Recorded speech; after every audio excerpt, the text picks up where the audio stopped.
নমস্কার বন্ধুরা, নতুন রেসিপিতে আপনাদের স্বাগত। আজকে আমি আবার একটা অন্যরকম রেসিপি নিয়ে এসেছি।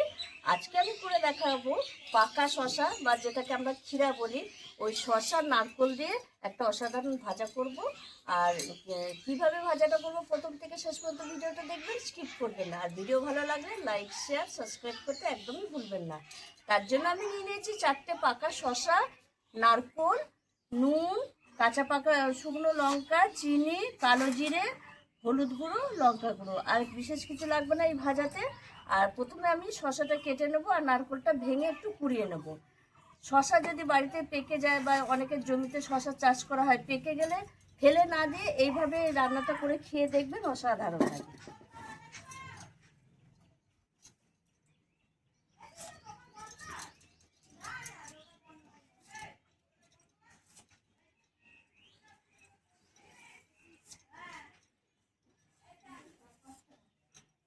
আর এই গরমের সময় তো শসা খাওয়া খুবই উপকারী, পেট ঠান্ডা করে। এমনিও শসা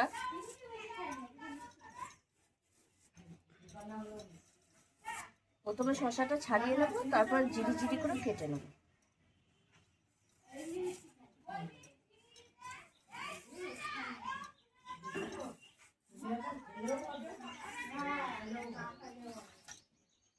দেখুন বন্ধুরা, পাকা এই বীজগুলো ফেলে দেবো। এই বীজগুলো ফেলে দিয়ে এবার সরু সরু করে কেটে নেব। এইভাবে কেটে নেব সব শসাটা।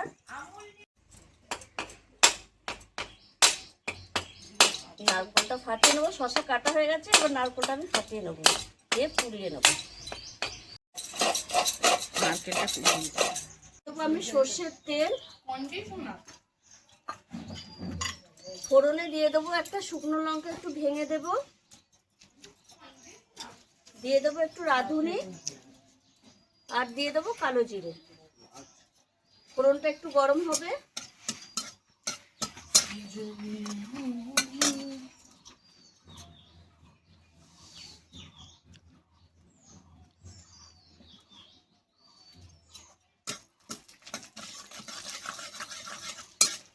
দেখুন বন্ধুরা, এটা ঘানির ভাঙানো সর্ষের তেল বলে তেলটা একটু ফেনা করে যাবে। আমি কি নিতে এলাম এখানে?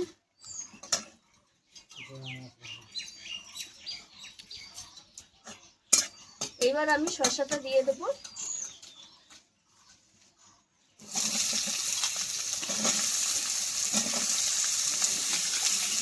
তারপর নুন হলুদ দেবো।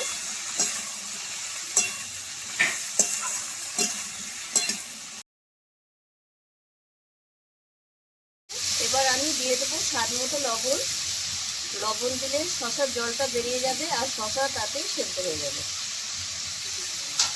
দিয়ে দেবো হলুদ গুঁড়ো, চেরা কাঁচা লঙ্কা,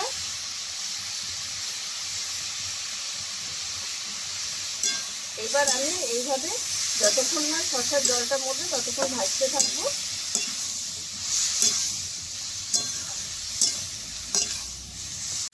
দেখুন বন্ধুরা, শসাটা আমি লো টু মিডিয়াম আছে রান্না করেছি, তাহলে কিন্তু একটু ভালো হয়, তা নাহলে পুড়ে যাবে, শসাটাও সেদ্ধ হবে না। এই দেখুন বন্ধুরা, শসাটা একদম পারফেক্ট সেদ্ধ হয়ে গেছে আর কত সুন্দর হয়েছে দেখুন। এবার আমি স্বাদ ব্যালেন্সের জন্য একটু চিনি দিয়ে দেবো, তাহলে খেতে আরও ভালো লাগবে। চিনি দিয়ে 1 মিনিট মতো আমি নেড়ে নেব।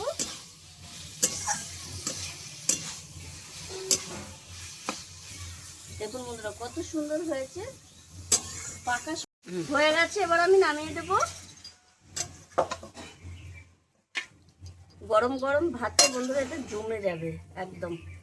আর পাকা শসা ফেলে না দিয়ে এইভাবে একবার রান্না করে খেয়ে দেখবেন, অসাধারণ লাগে।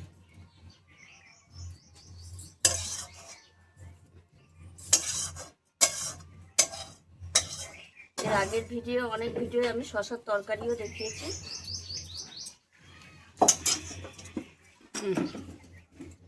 আপনারাও এইভাবে একবার পাকা শসা রান্না করে খেয়ে দেখবেন, অসাধারণ লাগে। আর আমার এই ভিডিওটা যদি আপনাদের ভালো লেগে থাকে তাহলে লাইক করবেন, শেয়ার করবেন, সাবস্ক্রাইব করবেন। আবার দেখাবো আগামী ভিডিও।